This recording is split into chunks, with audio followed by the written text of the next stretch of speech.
We are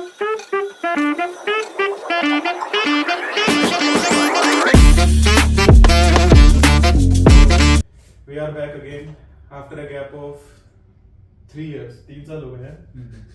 तो last video हमने shoot की थी that was back in February 2021 if I am not wrong. तो वो वीडियो सबको काफी अच्छी लगी थी. ऐसी रो वीडियो थी हम दोनों. आज हम बैठे हैं, सोचा बताते हैं कि भाई क्या चल रहा है क्या नहीं और अब तक क्या है. तो today we have with us mister Anurag Tyagi and I am Ayush Tyagi. So we are here again. So we'll talk about कि भाई 3 साल में करा कोविड आया. सो हमारी मास्टर्स बहुत ज्यादा इम्पैक्ट हुई थी. So in the sense कि that masters we were pursuing, it was like our graduation जो हमने graduation करी, which is exactly similar. वही सब course work था. इवन ग्रेजुएशन में कुछ ज्यादा करी होगी. Yeah, so we were pretty much depressed कि किस फील्ड में आए हैं और इसमें फायदा होगा भी कि नहीं होगा. So अब एडमिशन ले लिया तो करें क्या. ये तो नहीं कि बीच में से ड्रॉप आउट कर दें फिर से गैप ईयर आएगा. So we decided to take it on.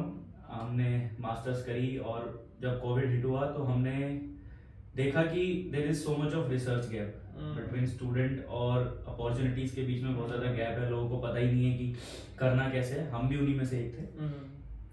सो हमने लोगों की हेल्प ली, वीडियोस देखी यूट्यूब पर और हमने एक सोचा ये प्रोग्राम डेवलप करने की कि हम लोगों तक ये चीजें पहुंचा सकें. So that's how we came into the light the knowledge seekers. तो हमने एक चैनल बनाया यूट्यूब पे उस दौरान कोविड के टाइम पे and we gathered around 1000 people with us, जिसमें से काफी लोग are still connected with us. हम उनको करियर गाइडेंस कह सकते हैं एक तरीके से. वी आर नॉट येट उतना ऊपर नहीं, बट जो भी होता है वी आर रो एकदम सामने एकदम सच जो भी है उतना ऊपर नहीं पहुंचे हैं. बट हम जीरो से लेके जहां तक हम पहुंचे वहां तक हम मदद करते हैं लोगों की. चाहे वो कुछ भी हो, करियर गाइडेंस हो, कोई बुक में हेल्प चाहिए, कोई रिसर्च आर्टिकल नहीं समझ में आ रहा है, कुछ भी व्हाटएवर इट इज हम अपने एंड से हेल्प करते हैं. सो कोविड के टाइम पे हमने बाद में I was looking for so many opportunities. तो हमने क्या किया कि मैंने विजिट किए इंस्टीट्यूट्स जैसे national institute of immunology, JNU और THSTI, RCB, इन सब इंस्टीट्यूट के बारे में पढ़ा. क्या काम होता है यहाँ पर और PIs क्या हैं. तो at that time I started cold mailing them. Professors को कोल्ड मेल करना स्टार्ट किया. कोई रिवर्ट बैक आया तो सोचा कि एक बार जाके मिल लिया जाए. That's a nice approach actually. हाँ, मैं सबको कहूँगा कि if you are looking तो at least try to reach out. सामने वाले बंदे को तब पता लगता है तुम उसे देख रहे हो जब तुम उसे reach out करोगे. So that's a good idea. So actually at that time NIM there was a program, short term training program. So which was during the masters. So masters के टाइम पे वो 6 महीने की डिसर्टेशन कराते थे. Exactly. So हमारी masters में ऐसा कोई प्रोविजन नहीं था. We did our specialization in parasitology. We were in a state university, हमारी dissertation वाला पंगा होता ही नहीं है. हाँ, तो मास्टर्स खत्म हो गई थी हमारी. तो उसके बाद yet we have applied to that portal. हमने उसमें अप्लाई किया था, हमारा नाम था. तो हम साइंटिस्ट से मिलने गए, बात की. सो आई हैव प्रिपेयर्ड बहुत अच्छे से पिच तैयार की साइंटिस्टों के सामने जाके बोलना क्या है कि आई एम फ्रॉम दिस, ये मैं रिसर्च फील्ड में कंटिन्यू करना चाहता हूँ. I am very keen to contribute something to this field और मुझे सीखना भी है. ये सब साइंटिस्टों को बताया and they were interested in me as well. कुछ लोगों ने मुझे डांटा भी बहुत कि हाउ डिड हमारी लैब में कैसे आ गए. I remember like if we talk about his experience at NIM, ये हर एक लैब में गया, घुसा, मिल के आया. मतलब जहाँ बंदा नहीं चाहता वहाँ हर एक PI से पर्सनली मिल के आया. बाहर इंतजार करा PI अगर नहीं है तो like it's good, you should reach out to people. So उसका फायदा ये हुआ कि there was a PI doctor Sarika Gupta ma'am. So she was very found कि हाँ ठीक है, I am interested in working and she suggested कि देखते हैं, let's see what can be done from my end. So उन्होंने एक opportunity provide करी कि yes you can work in my lab, but the thing is you have to be very cautious about the things कि ऐसा नहीं कि Sunday देख रहे हो तुम, Saturday देख रहे हो और अगर काम करने आए हो तो काम ही करना है, not like कि तुम घूम रहे हो इधर उधर. मैंने कहा yes ma'am I am fully dedicated. So there I got the opportunity. I worked for around 8 months. 8 महीने मैंने काम किया and I worked on project related to Alzheimer disease and inflammation. That's interesting. So like coming from state university you get into like a centrally located research institute at Delhi, like National Institute of Technology तो काफी अच्छी improvement थी. तो there you were working as a research trainee. Yeah, I was working I was looking for other institutes, सब जगह apply किया, IITs में भी अप्लाई किया, एग्जाम्स भी दिए, I was not able to qualify, with a little margin हर बार रह जाता था। तो दैट्स अनदर स्टोरी। तो THSTI में एक पोजीशन थी under doctor Santosh Matapati, when I applied and he personally called me and asked ki whether you have experience in animal handling and all. I said yes, I do have experiences, and I used to do surgery as well over there, and mice dosing, oral IP and IV, and apart from them I love to work with animal models. So he said okay, let's see. So I appeared for the interview and I got the opportunity. So I got recruited in May 31st of May in 2002. We'll talk about project position. So we'll talk about like how to get research project position in India. ठीक है. So first of all, my question would be, how is it different from like summer internships or anything that we do, and how much do we normally get paid, and what is the eligibility criteria? So 2-3 questions in one. Okay. So the summer internship are only for your experiences, to have a particular experience, to add those things in your CV. ताकि आप थोड़ा strong CV बना पाएं। और summer internship में most of the cases में कोई payment नहीं है। Yeah, exactly. If there are some minimum like 5,000 somewhere, like there, it depends. It depends on the project कि कौन करा रहा है, क्या है, PI इंटरेस्टेड है कि नहीं स्टूडेंट को पे करने में, बट जनरली पेमेंट नहीं होती है। They are just for your experiences, ताकि and even dissertation as well. Yeah, dissertation में भी कोई पेमेंट नहीं होती। So ये स्टूडेंटशिप और इंटर्नशिप इस तरीके से है कि आप अप्लाई कर सकते हैं अपने मास्टर्स के दौरान भी और मास्टर्स के बाद भी। Right. बट मास्टर्स के दौरान मिलना आसान है और मास्टर्स के बाद after new education policy, I think even state universities will start getting that dissertation component. क्योंकि पहले क्या होता था, actually MPhil होती थी, तो state universities वो gap fulfill कर देती थी MPhil से, like they provided you 2 years of masters, after that they want कि तुम एक साल वो dissertation वाला part करो MPhil के through, but वो MPhil discontinue कर दी UGC ने. So now I think every university will offer this dissertation component for sure. I believe. I cannot comment upon it, but I believe ये होगा. So talking about project positions, so there are 2 type, जिसमें एक तो आपको exam qualify चाहिए होता है, either you have a GATE or CSIR NET, DBT, ICMR, any type of exam qualified. Even in that, it would be if you have CSIR NET, like not even JRF or GATE, so yeah, just qualify चाहिए होता है. एक exam qualification होता है, and there are other second positions जिसमें they need experiences. If you have experience in any sort of molecular biology technique or any particular field you want to work in, so they will consider. So those positions do not require any exam. So their position outline होती है. It is how I got recruited in THSTI as well. I have experiences. Yeah, so based your NI का तुम्हारा experience काम आया, and that has helped you to get land and research position here, in which you were getting paid, right? If you talk about the payment, if you don't have exam for the same work that you are doing, you will get 25,000 plus HRA, which is around 31k.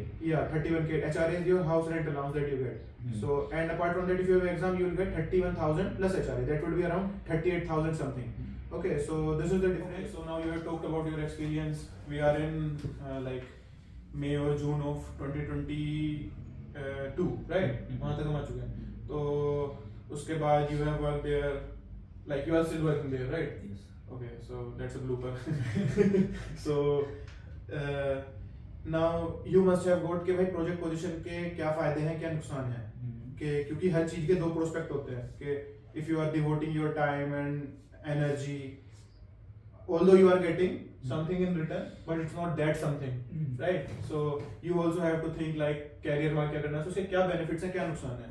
So first of all, there are so much experience, मतलब बहुत ज़्यादा experience मिलेगा आपको positions पे अगर आप work कर रहे हो किसी भी पेमेंट के अलावा. एक्सपीरियंस इन द सेंस कि आपको जो भी प्रोजेक्ट से रिलेटेड वर्क होगा उसमें डेडिकेटेड टेक्निक्स परफॉर्म करनी होंगी, मॉलिक्यूलर बायोलॉजी की वेस्टर्न करना है, SGS पेज करना है, और भी बहुत सारी चीज़ें हैं, DNA निकालना, प्रोटीन निकालना, so ये सारी चीज़ें आप सीखते हो. उसके साथ साथ अगर आपके प्रोजेक्ट में एनिमल मॉडल इन्वॉल्व है तो आप एनिमल मॉडलिंग सीखते हो. सो आज के टाइम में वन ऑफ द बेस्ट चीज अगर आप सीख सकते हो विच इज एनिमल हैंडलिंग, जो कि हर कोई आजकल एनिमल पे वर्क करता है, and which is the foremost requirement. अगर आप कहीं पोस्ट डॉक में या PhD में भी अप्लाई कर रहे हो, अगर आपको एनिमल हैंडलिंग का एक्सपीरियंस है तो you get a plus point. तो ये सब चीजें आप सीखते हो, ये फायदा है. नुकसान आई वुड से कि इतना कोई ज्यादा नुकसान है नहीं, मतलब मेरे पर्सनल एक्सपीरियंसेस के बेसिस पे मुझे ऐसा कुछ नुकसान नहीं लगता है. बट द थिंग इज कि यू आप बहुत ज्यादा involve. What I think is के मेरा मानना ये है you should always look for project position only and only if you want to do PhD, ठीक है। डोंट डू इट के पैसे मिल रहे हैं ये जॉब मतलब प्लीज डोंट डू इट, कोई फायदा नहीं होगा, क्योंकि it would only be helpful you कि अगर तुम्हें पीएचडी करनी है, अब वो पीएचडी इंडिया में भी हो सकती है बाहर भी हो सकती है, दोनों में ही हेल्प करेगा, ऐसा नहीं है कि it won't help you even if you want to do in India, क्योंकि तुम इंडिया में ऑलरेडी पीएचडी करने से पहले ये सब चीजें कर रहे हो, ठीक है। You are already junior research fellow, although you are not getting a degree but you are getting paid equal and you are getting the same labs, same funding and everything is almost similar. So like course work वगैरह कुछ नहीं करना, तो बढ़िया सीधा काम करो lab में जाके, तो then it's beneficial, otherwise don't do it. So and if you talk about if you want to do PhD abroad then it really helps, तुम्हारा सीवी अच्छा हो जाता है, उन लोगों को ट्रेंड बनना चाहिए, क्योंकि यूएस यूरोप में हम देखते हैं वो लोग बैचलर से ही एक्सपेरिमेंटेशन डिसर्टेशन कंपोनेंट उनका बैचलर्स में भी होता है, हमारा मास्टर्स में भी नहीं हो पा रहा था तो उसको मैच करने के लिए लेवल इट रियली हेल्प्स। अगर तुम्हें बाहर जाना है तो वो तुम एज ए जॉब कर रहे हो तो it really helps and you might also get a publication. हाँ, सबसे प्लस पॉइंट यही है कि if you are working in a project which is of long time period, अगर आप एक साल से ज्यादा कहीं किसी लैब को दे रहे हो, किसी पीआई को दे रहे हो, तो you must take it out, मतलब उसमें से आपको कुछ लेना है, या तो रिसर्च आर्टिकल आप लें, कुछ भी review article, it's all up to you. Publication, वो पब्लिकेशन आपको आगे PhD position whether in India और अब्रॉड दोनों में ही हेल्प करेगा, और आगे भी आपको कैरियर प्रोग्रेशन में भी it would obviously add up, वो हमेशा रहेगा आपके साथ, it won't nobody can. Negatives if I talk about, those are my personal comments, it is like if you are preparing for exam like CSR और something, it really get very hard. You would agree?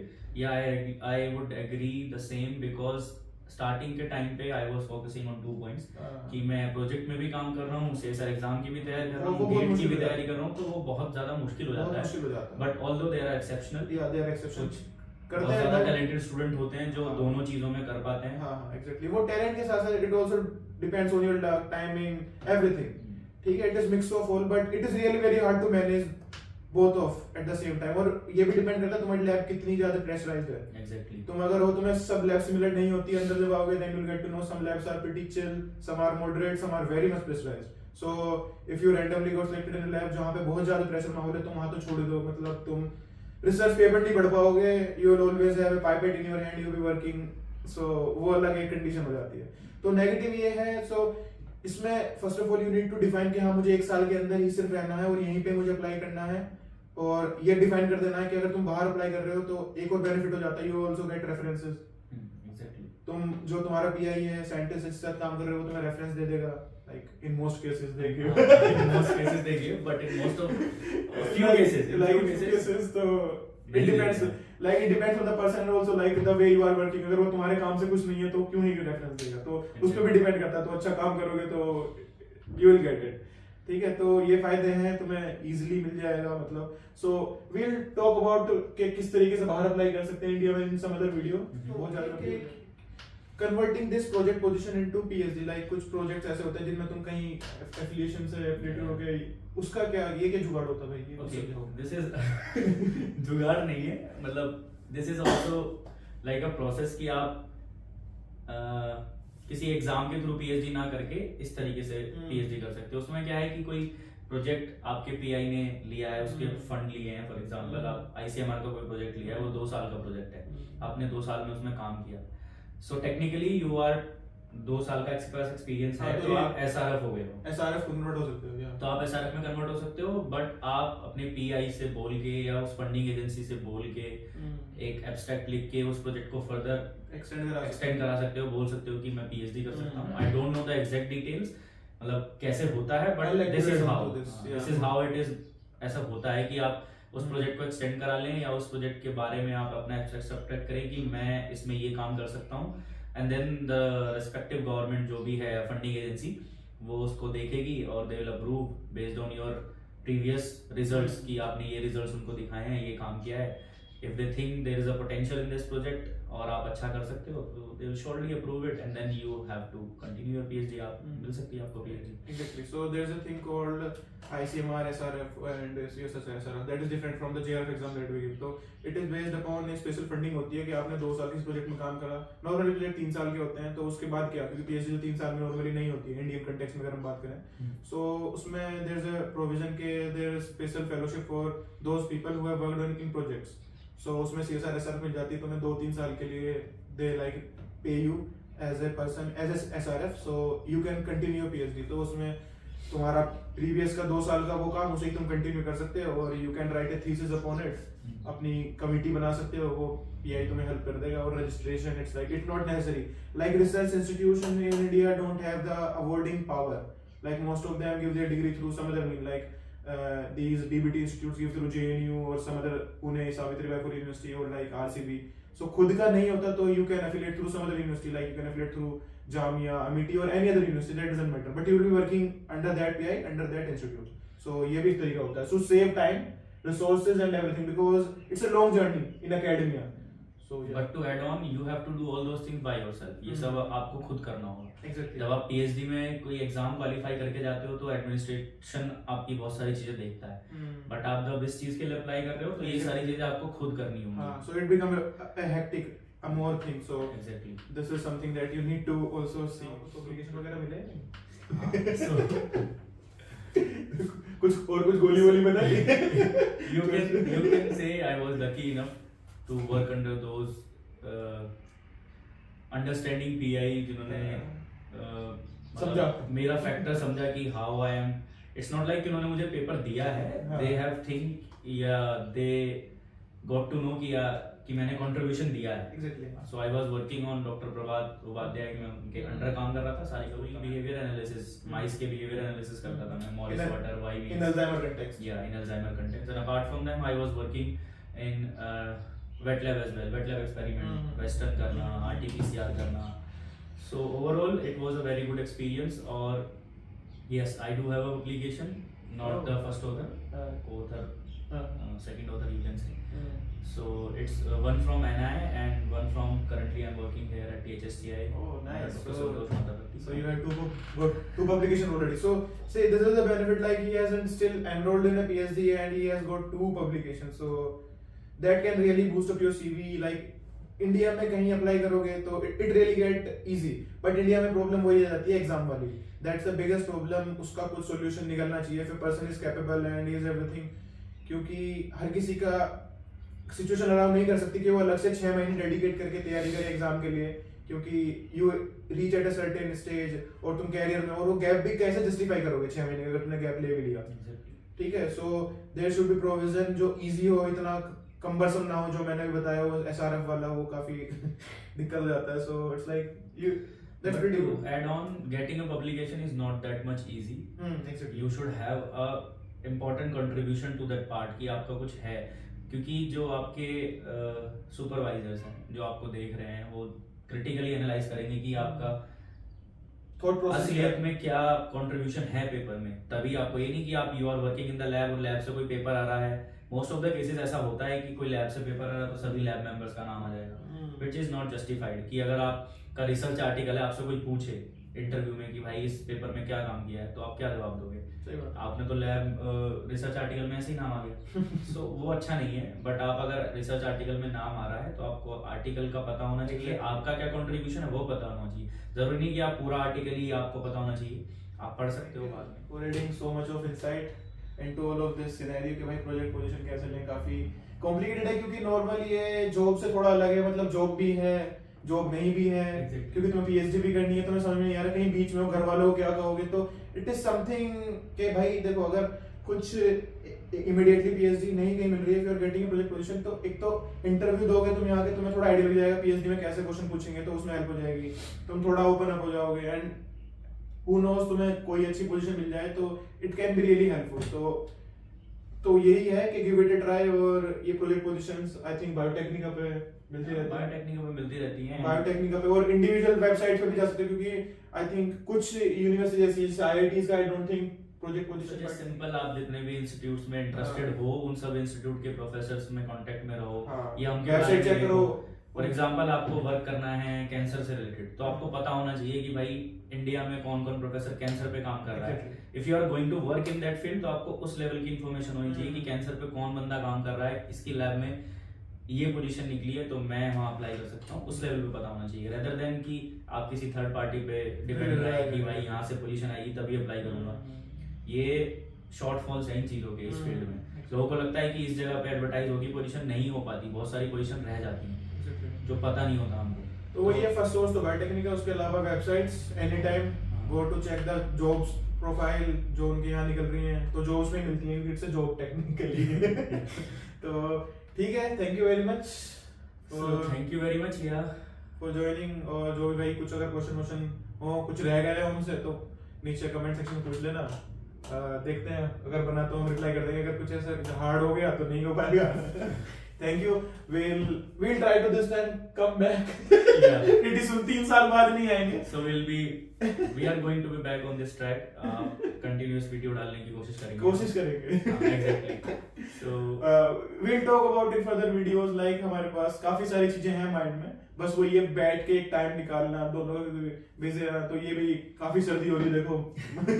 But still we are trying के चलो ठीक है करते हैं, सुबह सुबह का टाइम है। तो we'll try to talk about के बाहर का क्या सीन चल रहा है, पीएचडी पोजीशन कैसे ले सकते हैं बाहर, इंडिया में कैसे ले सकते हैं, और क्या रिसर्च का एनवायरनमेंट है, कितना टॉक्सिक है, बहुत सारी चीजें हैं जिन पे बात कर सकते हैं।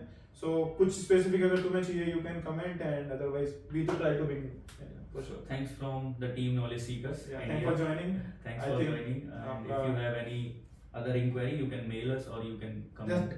Just comment। Yeah, thank you very much। Bye।